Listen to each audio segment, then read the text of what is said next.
Καλά, αυτά είναι εύκολα. Το πέρασε το επίπεδο 2. Το 3 είναι που δυσκολευόμαστε. Εδώ. Μπήκε.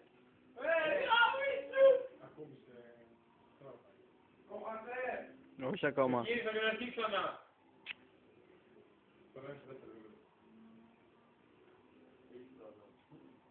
Την ησυχία σου. Όχι. Πρέπει να κάτσει όμως και να συγκεκριθείς έτσι, αγάπη. Γιατί θα το πεις κάρνα. 2 εβδομάδες παιδευόμαστε. Εγώ πάω κοντά κοιτάω, γιατί μετά αρχίσει από το σχολείο να κάνει την αίσθηση του χώρου. Ναι, οπότε πήγαινα αρκετά κοντά, καταλαβαίνεις. Τώρα πρέπει να πας κοντά. Εδώ από χώρα. Έφτασε. Φτάνει κοντά.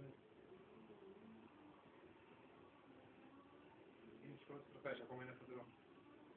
Έχει ψωμί. Πήγαινε κοντά όμως μετά. Θα σου κάνουν... Εδώ πήγαινε κοντά, γιατί δεν πάει.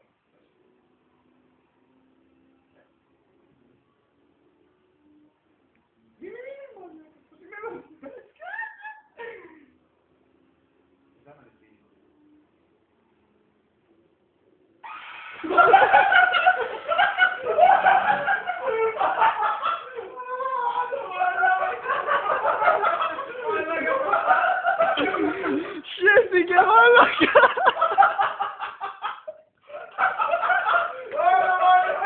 Πέτανε,